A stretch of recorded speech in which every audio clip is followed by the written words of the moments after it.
잔치라는 것은 경사스러운 날에 손님을 초대해서 함께 음식을 먹고 마시는 그런 풍습을 말하지요. 동서고금, 큰 나라 작은 부족을 막론하고 잔치는 어느 민족이나 어느 마을이나 어느 문화에나 존재할 뿐만 아니라 그 문화, 그 민족의 특징을 잘 대변해주는 풍습이기도 합니다. 어느 나라나 어느 문화마다 다 가지고 있는데 그 방법과 또 그때 잔치가 가지고 있는 예절은 다 달라요. 서양의 잔치도 크게 두 종류가 있는데 하나는 말 그대로 파티, 피스트라고 이야기하죠. 사람들이 모여서 뭔가를 기념하며 음식을 먹고 마시는 가벼운 잔치가 있는 반면 또 하나는 뱅퀴트이라는 게 있어요. 이것은 공식적인 행사, 귀빈들을 모시고 교제하고 먹고 나누는 행사를 이야기할 때 뱅퀴트이라고 이야기를 합니다. 우리 전통 문화에서도 아주 왕궁에서 잔치를 여는 연향, 팔관회 이런 것들이 있었고요. 또 일반 서민들 또한 개인적인 경사나 통과 의례로 수시로 하는 기념잔치들이 참 많이 있었습니다. 고대 로마는 1년 12달 계속해서 잔치가 있었대요. 계속 틈틈마다 계속 잔치가 끊이지 않았다라고 이야기하는데 얼마나 자주 했으면 우리가 간단하게 먹는 패스트푸드의 기원이 로마 축제라는 그런 이야기도 있습니다. 계속 수시로 축제하면서 수시로 갖다 먹으니까 그렇죠. 성경의 에스더서를 보면 고대 페르시아에서는 왕이 아하수에로 왕이 180일 동안 잔치를 벌입니다. 여러분 6개월 동안 잔치를 하는 거예요. 고대의 잔치는 단순히 먹고 교제하는 의미를 넘어서 왕권을 강화하고 전쟁을 준비하고 또 승리를 기원하며 사람들을 격려하는 목적에서 그렇게 잔치를 열었습니다. 굳이 성경적인 의미를 더하지 않더라도 잔치는 단순히 먹고 마시는 그런 즐기는 의미를 넘어서 인류 문명과 민족의 역사에 있어서 개인적으로나 공동체적으로 아주 중요한 역할과 의미, 의도와 목적을 가지고 일어났던 그 민족의 풍습이다라고 볼 수 있습니다. 잔치에 대해서 설명드리는 이유는요, 우리 안에 이 잔치에 대한 오해가 좀 있기 때문에 그렇습니다. 잔치. 어떤 오해일까요? 이 잔치라는 단어, 이 잔치가 가지는 어감이 이거는 있는 자들이나 즐기는 향락, 있는 자들이나 하는 거지 현대에 바쁘고 치열하게 살아가는 사람들에게 무슨 잔치인가? 현대를 살아가는 분주한 삶에 지친 사람들에게는요, 이 잔치라는 것 감이 잘 안 오는 거예요. 나는 지금 잔치할 여유도 없고 돈도 없고 나는 시간도 없고, 그래서 매일 주님과 잔치하는 교회 금년표가 그렇게 와닿지 않는 거예요. 지금 내 삶의 모습을 보면 이 잔치는 너무나 멀리 있는 것 같이 느껴지거든요. 여러분, 지금 우리가 말하는 잔치, 우리가 선포하는 잔치가 그런 웃고 즐기는 그런 향락을 위한 잔치만을 이야기하는 걸까요? 아닙니다. 그렇지 않습니다. 우리가 예수 그리스도 안에서 누리는 잔치는 하나님이 우리를 위해서 예비하신 잔치요, 가진 자나 없는 자나 모두가 누릴 수 있고 또한 누려야만 하며 우리 모두에게 반드시 필요한 잔치, 반드시 누려야 할 잔치를 말하는 것입니다. 오늘 그것을 분명히 알자는 말씀이에요. 우리의 삶에 하나님께서 계획하시고 초청하시는 잔치의 복음이 회복되어야 된다라는 말씀입니다. 잔치에 대해서 살펴보면서 특이한 점을 좀 발견할 수 있었는데, 모든 잔치에는 한 가지 공통점이 있더라고요. 공통점이 뭐냐면, 잔치를 여는 주인과 초대받는 손님 사이에는 반드시 어느 정도의 격식이 필요하다라는 거예요. 공식적인 잔치는 말할 것도 없고 아무리 가벼운 잔치라 해도 그 잔치에 초청받고 참여하는 사람들은 반드시 갖춰야 할 기본적인 예의가 필요하다, 예의가 있다라는 겁니다. 성경에서도 그런 잔치 문화를 근거로 말씀하시는 본문이 있습니다. 마태복음 22장 11절 12절 말씀인데요, 잔치에 초대를 받았으나 예복을 입지 않고 잔치에 참여한 자에게 그 잔치의 주인인 임금이 아주 심하게 책망하는 장면이 나와요. 그 손발을 묶어 바깥 어두운 데에 내던지라. 거기서 슬피 울며 이를 갈미 있으리라. 무시무시하죠. 옷 정도 안 차려입었다고 너무나 심한 거 아닌가 이렇게 생각할 수 있겠지만 그렇지 않습니다. 이거는 비유를 이야기합니다. 비유죠. 천국 백성으로 초대받은 자는 그에 합당한 믿음의 자세가 반드시 필요하다라는 그 사실을 강조하고 있는 것입니다. 너무 값이 비싸서 값 없이 주신 구원의 은혜를 값싼 은혜로 전락시켜서는 안 된다라는 말씀이죠. 주님이 초청하시는 이 천국 잔치를 어떻게 해라? 가볍게 여기지 말자라는 거예요. 주님께서 우리의 불러주시는 초청 잔치를 가볍게 여기지 말자. 여러분, 그렇다면 성경에는 어떤 잔치들이 나오고 있을까요? 또 그 잔치에는 어떤 의미가 있을까? 잔치의 일반적인 의미들을 통해서 한 4가지 정도로 우리는 정리해 볼 수 있습니다. 성경에 나오는 잔치의 의미 보면요,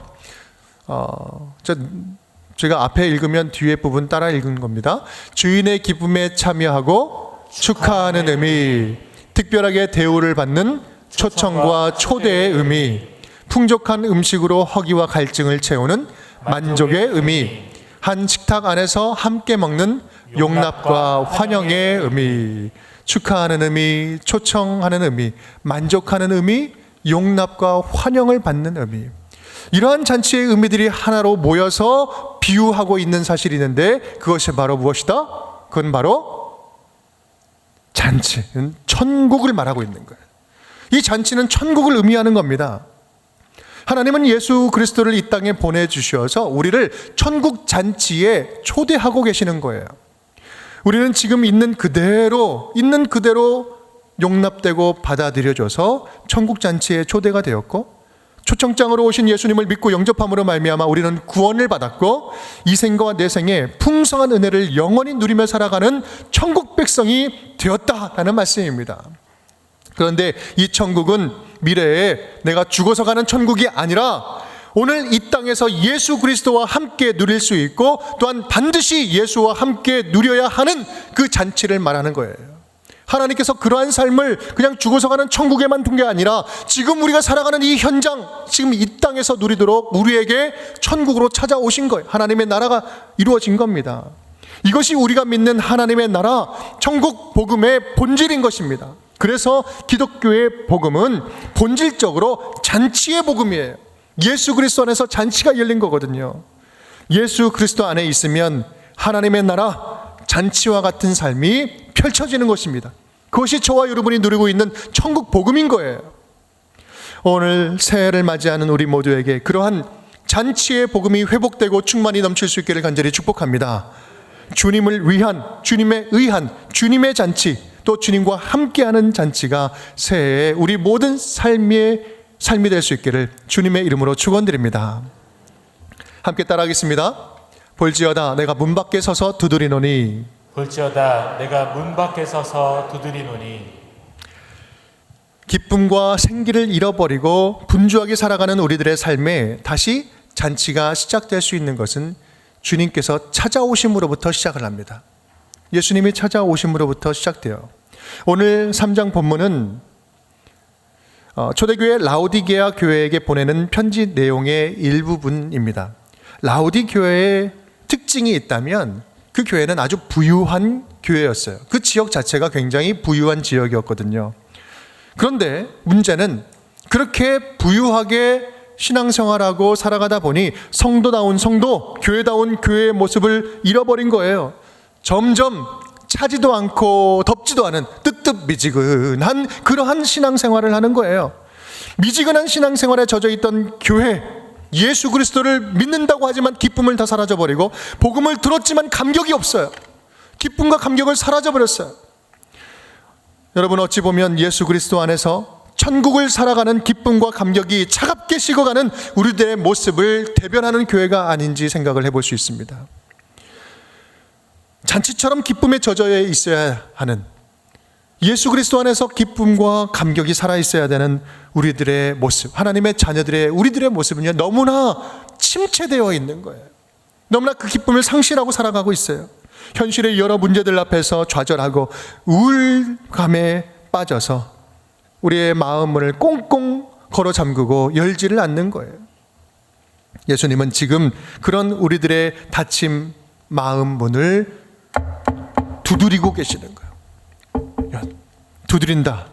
여러분, 이 두드린다는 이 말씀의 시제를 보면 이 문장의 느낌을 더 실감나게 볼 수 있습니다. 이 현대의 성경을 보면 이렇습니다. 보라, 내가 문 밖에 서서 계속 문을 두드리고 있다.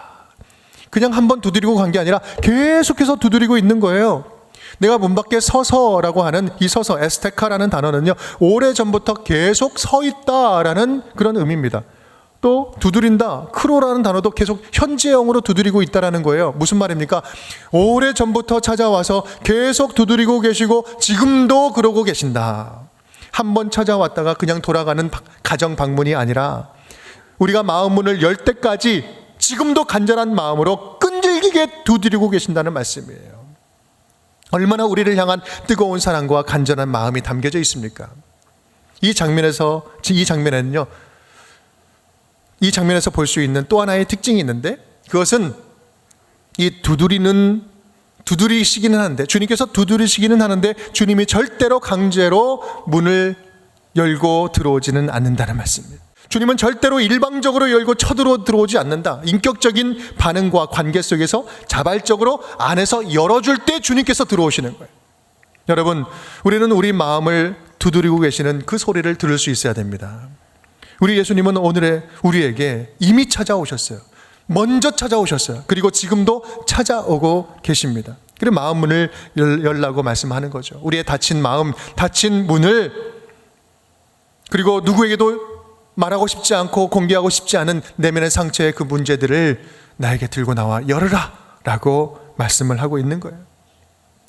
우리 주님은요, 그 감춰진 마음을 다 알고 찾아오시는 거예요.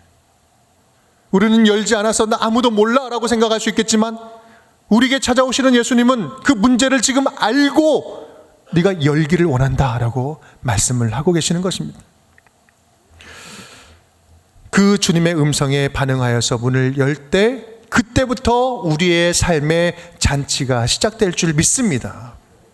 사랑하는 여러분, 오늘 새해를 맞이하는 우리 모두가 새해 첫 번째 다짐을 함께 했으면 좋겠습니다. 문 밖에서 내 마음의 문을 두드리며 간절하게 부르시는 주님의 음성에 귀를 기울여 들을 수 있기를 간절히 축복합니다. 주님의 그 사랑을 더 이상 외면하지 말고 주의 음성 가운데 다시 회복을 선포하는 거예요. 여러분, 이를 위해서는 우리가 할 일이 있습니다. 그는 주님의 마음의 소리를 듣는 훈련을 해야 돼요. 아무리 주님께서 바깥에서 쾅쾅쾅쾅 하면서 외쳐도요, 귀가 닫혀 있으면, 귀가 열리지 않으면 들을 수가 없는 거예요. 또한 주님의 음성을 듣고 싶어도 내 안에 있는 그 집 안에서 소음이 크면, 그런 굉장한 그런 소음이 방해하면 주님의 소리를 듣지 못하는 거예요. 내 마음의 소리를 줄이고 밖에서 들리는 소리를 듣도록 귀를 여는 훈련을 해야 되는 것이죠. 그 새해에는 여러분, 우리 주님과 조용하게 1대1로 데이트하는 시간을 많이 늘렸으면 좋겠어요. 분주하게 막 여기저기 쫓아다니는 그러한 집회, 그러한 모임이 아니라 1대1로 조용하게 만나는, 데이트하는 시간을 꼭 가질 수 있기를 바랍니다. 주님의 마음을 묻는 시간이죠.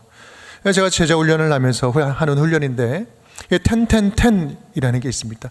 10, 10분, 10분, 하루에 30분을 주님과 교제하는 시간을 갖자. 아침에 일어나서, 그리고 하루 중에, 그리고 자기 전에.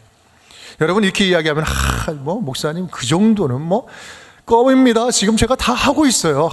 좀 너무나 쉬운 거 아닙니까? 이렇게 이야기할 수 있지만, 오랜 시간 하신 분들도요, 실제로 우리가 함께 훈련하다 보면 이 5분, 10분 시간 내는 것도, 하루에 시간 내는 것도 못하고 있어요. 잘 힘들다는 이야기를 참 많이 합니다. 여러분, 조금씩 늘려가면 돼요. 괜찮습니다. 중요한 것은 주님과 내 마음, 주님의 마음과 제 마음을 연결하는 시간을 갖는 거예요. 잠깐의 시간이라도 기도하고 말씀을 보며 묵상하고 찬양의 시간을 가질 때 전에 없던 영적인 잔치가 우리들의 삶에 펼쳐지게 될 줄 믿습니다. 새해에는 그렇게 영적인 귀가 열리고 마음 문이 활짝 열려서 주님의 음성으로 풍성히 채워지는 영적인 잔치가 넘쳐 흐르기를 주님의 이름으로 축원드립니다. 두 번째입니다. 우리 함께 따라하겠습니다. 누구든지 내 음성을 듣고 문을 열면. 누구든지 내 음성을 듣고 문을 열면. 이 두 번째로는요, 이 주님께서 두드리심에 대한 믿음의 반응을 이야기하고 있습니다. 중요한 것은요, 듣기만 하면 아무런 소용이 없다는 것이죠. 말씀에 적극적으로 반응해야 합니다. 여기서 듣고 문을 열면, 이게 열다라는 단어는 아노이고라는 단어인데, 단순히 문을 그냥 빼꼼히 여는 그런 행위를 말하는 것이 아니라 자신을 완전히 개방하다라는 뜻이 있어요. 모든 것을 활짝 열고 개방하다. 이것은 인격적인 반응을 기초로 해서 전인적으로 주님을 영접한다라는 뜻이 있습니다. 예수님 반갑습니다. 그런데 잠시 있다 빨리 가세요. 이런 게 아니라는 거예요. 이렇게 손님처럼 맞이하는 것이 아니라 예수님 나의 주인으로 좌정하시고 나를 다스려 주시옵소서. 나는 나를 다스릴 수가 없습니다. 주님이 나를 다스려 주시옵소서.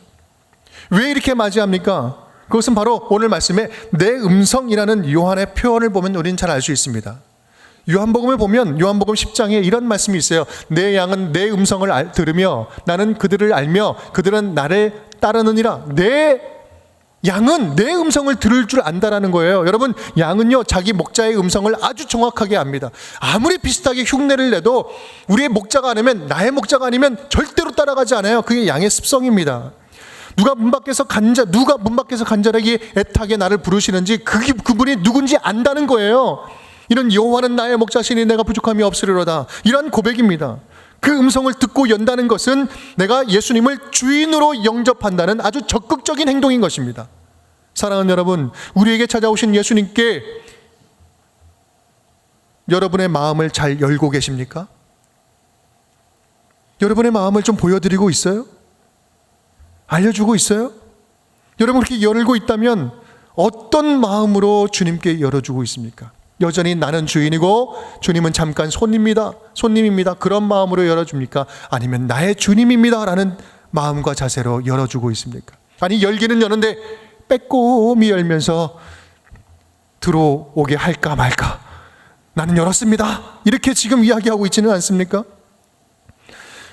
예수님, 내가 열어주기는 했지만 제발 아무것도 만지지 마시고 그냥 빨리 가옵소서. 아무것도 터치하지 않기를 원하면서 예수를 믿는다는 그것만, 간판만 걸어놓기를 원하십니까? 집에 모시긴 모셨는데 예수님을 홀대하고 있지는 않습니까? 여러분 기억하십시오. 예수님이 우리에게 들어오시고자 하실 때 예수님은 우리에게 손님이 아니라 주인으로 들어오시겠다고 마음 먹고 두드리고 계시는 거예요. 내가 주인으로 들어가겠다라는 거예요. 여러분, 2023년도 새해에는 예수님을 내 삶의 주변인이 아니라 내 삶의 주인으로 모실 수 있기를 간절히 축복합니다. 무늬만 주인이 아니라 실제 모든 삶의 주인이 되어주실 수 있도록 주인의 자리를 내어드리는 거예요. 구체적으로 말하면 이런 겁니다. 우리 인생에 크고 작은 일들이 많이 있어요. 하루에도 계속해서 선택의 연속이죠. 무엇을 할까? 어떻게 해야 될까? 그런 선택하는 일들, 그 앞에서 자기가 다 먼저 다 결정하고 주님께 통보하지 말자라는 거예요. 내가 다 할 것, 내가 계획한 것, 내 마음대로 다 계획하고 주님 이렇게 했으니까 채워주시옵소서, 알아서 해주십시오. 아니, 자기가 다 결정하고 이야기하는 거예요. 내가 결정하기 전에 하나님께 묻고 결정하자는 말씀이에요. 여러분, 내가 묻는 생각을 하는 것과 묻는 것은 다른 거예요. 생각은 기도가 아닙니다. 구체적으로 입술로 주님께 물어보는 거예요. 그럴 때 주님께서 전혀 예상하지 못한 그 음성들을 슬쩍슬쩍 들려주실 때가 너무나 많아요. 여러분, 한번 경험해 보십시오. 이건 큰 문제, 작은 문제 다 마찬가지입니다. 큰 문제는 내가 주님께 말씀드리는데 이런 문제는 굳이 주님께 주님 바쁘신데 귀찮으니까 내가 물어보지 않겠습니다, 이런 생각하지 말자는 이야기예요. 내가 지금 하는 이 말이 지금 덕이 되는 말입니까? 지금 이 순간에 꼭 필요한 말입니까? 그 짧은 순간에 주님께 물어보는 거예요. 내가 지금 하는 행동이, 지금 행동하는 것이 하나님께, 공동체에게 유익이 되는 겁니까? 여러분, 기도는 다른 것이 아닙니다. 순간순간 물어보는 거예요. 그리고 귀를 쫑긋하여서 주님의 마음을 구하는 거예요. 들어보는 거예요. 묻고 평안을 구하고, 또 결정하기 전에 우리 함께 공동체 가운데 우리 목회자들 만나게 해주셨잖아요. 목회자의 조언도 듣고 공동체의 기도 요청도 하고 하나님이 주시는 선한 마음을 듣고 결정해도 전혀 늦지 않다라는 거예요.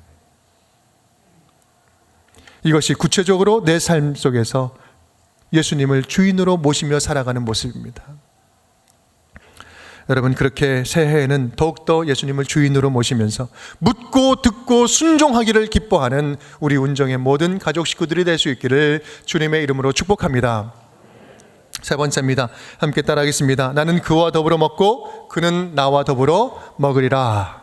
나는 그와 더불어 먹고 그는 나와 더불어 먹으리라. 우리 함께 20절 말씀 다시 한번 읽어보겠습니다. 볼지어다 내가 문 밖에 서서 두드리노니 누구든지 내 음성을 듣고 문을 열면 내가 그에게로 들어가 그와 더불어 먹고 그는 나와 더불어 먹으리라. 아멘. 더불어 먹는다, 더불어 함께 먹는다라는 것은요, 이제부터 본격적으로 뭐가 시작됐다? 잔치가 시작됐다. 예수님을 모시면서부터 그 안에, 집 안은 잔치 분위기가 되는 겁니다. 데이프네오라는 단어를 쓰고 있는데 이것은 뭐냐면 먹는다, 그냥 먹는 게 아니라 식사가 그냥 식사가 아니라 저녁 만찬 다 차려놓은 아주 풍부한 먹을거리가 있는 만찬을 이야기할 때 이 단어를 써요. 잔치가 열렸다라는 거예요. 예수님을 주인으로 맞이할 때 초라하고 어둡던 내 집이 밝아지고 은혜와 사랑과 기쁨과 먹을거리와 즐길거리가 풍성한 잔치집이 된다라는 말씀입니다. 예수께서 들어오시면 주인이 내 삶의, 진정한 주인이 내 삶에 좌정하시고 들어오시니 내 삶이 완전한 잔치집이 된다. 이건 마치 새 아침의 환한 빛이 어두운 집 문틈 사이로 강렬하게 삐짓고 들어오는 것처럼 그 집의 상황과 형편, 어둠과 절망, 아픔과 두려움에 빠진 상황과 형편에 전혀 상관없이 생명의 빛으로 침투해 들어가서 치유하시고 회복시켜 주신다는 말씀이에요. 모든 어두움을 그 틈새로 들어와 생명의 빛이 환하게 밝히는 거예요. 여러분, 그렇습니다. 우리가 예수님과 함께 더불어 누리는 잔치는 치유와 회복이 있는 잔치를 말하는 것입니다. 우리의 몸과 마음이 회복되는 거예요. 하나님의 자녀됨이 회복되는 거예요. 나다움을 주님 안에서 회복하는 잔치인 것입니다. 굶주리던 자가 다시 말씀의 양식을 먹기 시작하는 풍성한 잔치인 것입니다. 진노의 자녀가 하나님의 자녀로 신분이 변화되는 놀라운 역전의 잔치인 거예요. 마음이 메마른 자가 촉촉한 은혜를 맛보는 잔치요, 밝은 빛 안에서 절대로 용서치 못할 사람을 용서할 마음이 생기고 용서하고 용서받는 그 용서의 잔치인 것입니다. 모든 두려움이 평안으로 변하고 모든 허물을 사랑으로 덮어버리는, 사당은 모든 허다한 죄를 덮느니라 허물을 다 덮는 사랑의 잔치인 것입니다. 살 소망을 잃어버린 자가 다시 예수 그리스도 안에서 삶의 생기를 회복하는 잔치인 것입니다. 예수께서 우리 안에 들어오셔서 주님과 함께 우리가 더불어 먹을 때 그런 치유와 회복의 은혜, 삶의 변화가 일어나게 될 줄 믿습니다. 바로 이것이 올해 우리에게 넘치도록 예비된 잔치의 복음인 것입니다. 한번 반주 한번 해주시겠어요? 사랑하는 여러분, 우리 교회는요, 이제 잔치가 시작됐습니다. 첫 번째 말씀의 잔치, 그리고 사랑의 사귐 잔치, 그리고 교회를 세우는 잔치. 2023년 우리 운정교회를 향하신 축복과 우리에게 허락하신 놀라운 천국 잔치가 오늘부터 눈앞에 펼쳐지게 될 줄 믿습니다. 그런 은혜를 기대하며 매일 주님과 잔치하는 교회, 매일 주님과 잔치하는 성도님들이 다 될 수 있기를 주님의 이름으로 축원드립니다. 함께 따라하겠습니다. 매일 주님과 잔치하는 교회, 매일 주님과 잔치하는 교회, 내가 문 밖에 서서 두드리노니 내가 문 밖에 서서 두드리노니 누구든지 내 음성을 듣고 문을 열면 누구든지 내 음성을 듣고 문을 열면 나는 그와 더불어 먹고 그는 나와 더불어 먹으리라. 나는 그와 더불어 먹고 그는 나와 더불어 먹으리라.